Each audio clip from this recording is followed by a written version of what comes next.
If you are leading growth, building a startup, or looking to ladder up your skills, then you're probably really busy. So every other week, tune in to Growth Snack, the Breakout Growth Podcast short, where Ethan Garr and I share one key learning to help you on your journey to breakout growth success. It's food for thought for anyone hungry for growth. All right, Ethan, let's talk about the concept of write the report before you run the experiment. What is it and why is it important? It's a really simple concept. My hypothesis is that if you're leading growth and you want to run better experiments more frequently with more predictable outcomes, then you should work to build a habit around writing the report before you run the experiment. And why is that important? Well, I think we're all driven to run high velocity testing. We want to run more and more tests so we can out test our competitors and get those learnings. But it's only valuable if it actually produces quality learnings that are going to power that flywheel where you take a learning and you apply it to what you're going to do next. So if you write that report before you run the experiment, I think you're going to improve the odds that you're going to get those actionable insights that are going to matter and help you grow. Right. Okay. So what happens if you don't do this? Yeah, the danger is that instead of your experiments turning guesses into facts, you're going to turn guesses into either more guesses or more unanswered questions. And I actually think it could be really a culture killing mistake if you do that. While we're all trying to run these high velocity experiments, when your growth meetings turn into these unanswered questions where everyone's pointing at each other saying, did we learn anything? Did we get the data? Does anyone understand what we learned? It sets you back, and you might think you're achieving something because you're running a lot of tests, but they're not really experiments if you don't get anything out of them. Right. Yeah. I've definitely seen teams, particularly teams that go from not doing any testing. They suddenly start testing. Yeah. They follow my advice to hold yourself accountable on how much testing you're doing. I really pushed high tempo testing for a long time, but what happens is that they start to just go through the motions of testing. They're like, okay, this is what we're supposed to do, and almost become robotic around it. And I think when you do that, you're not learning what you should be trying to learn from that testing. Yeah, I mean, I definitely blame you. This is definitely all your fault, but no, I mean. Truthfully, you got me super excited about this idea of high tempo testing. I heard it from you, early on. I think maybe while you were still writing your book with Morgan Brown, and right away I took it. I went back to my team and I was like, "We're going to do this," and I got everyone excited. But we got ahead of our skis, and I take full credit and blame for it. We kept making these unforced errors, because we would run what we were calling an experiment, but we didn't have a fleshed out hypothesis, or we didn't have the data, or even if we had the data, we didn't have the skill set to actually understand that data. And it really just, it was, I think we were in danger of really setting ourselves back instead of moving ourselves forward.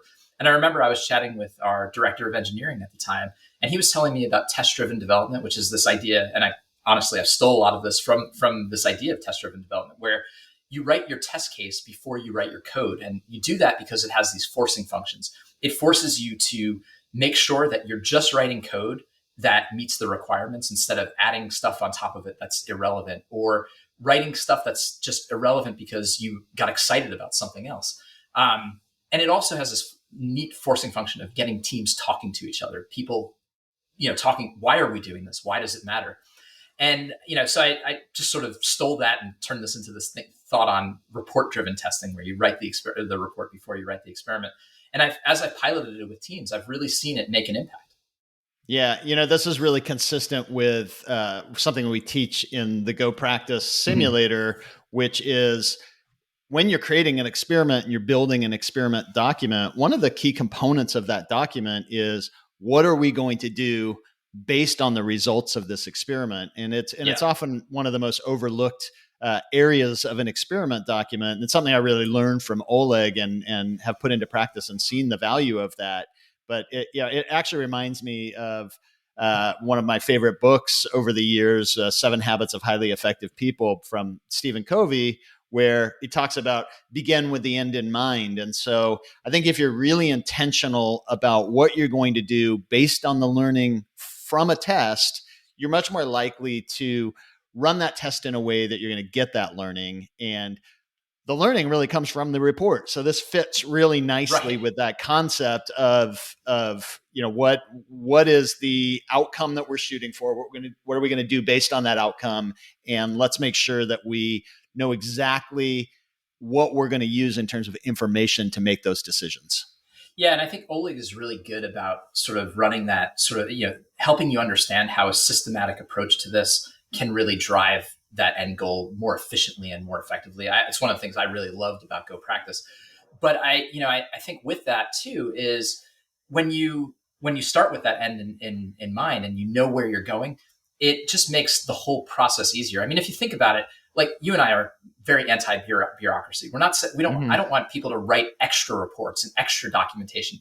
You're going to have to do this anyway. But if you move this earlier on in the process, it improves the odds that you're going to succeed. And look, I think, you pointed out, and I mentioned, early on for me with when I was leading a growth team, it was really important at the beginning.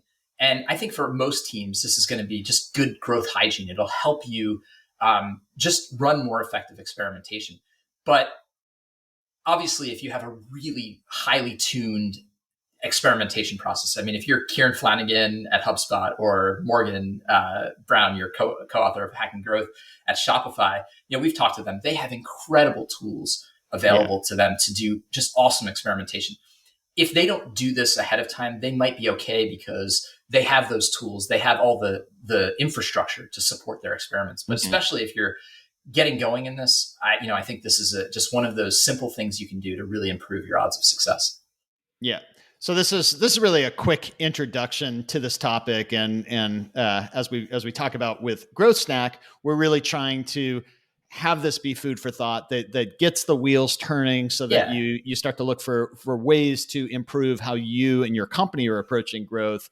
But if somebody wants to go deeper and really dig deeper into this topic and think about specifically how do I apply this, where can they go for that information?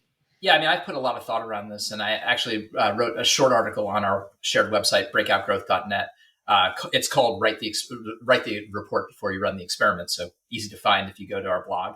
But yeah, just in general, I just want to let our audience know that, we created breakoutgrowth.net for them. It's a place where you and I share any thoughts we have that we think will help teams accelerate their growth trajectories. So certainly check it out there. There's a lot more. It's a short article, but there's a lot more depth to this. And if you have any questions, don't hesitate to reach out to me.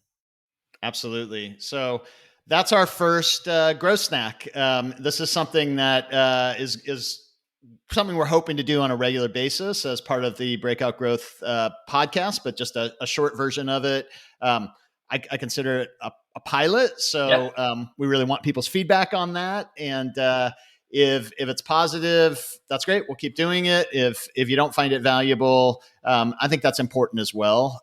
So you can reach out to us through Twitter or LinkedIn, send us a message, or even through the breakoutgrowth.net site. There's a link on there to contact us. If the feedback's good, then we'll start doing this every other week in between our longer episodes. And even as you reach out, there might be some specific areas that you'd like us to cover. So let us know that in the messages as well. But thank you, everybody, for tuning in. Yeah, all this talk about growth's made me hungry. Let's hit it. All right, see ya.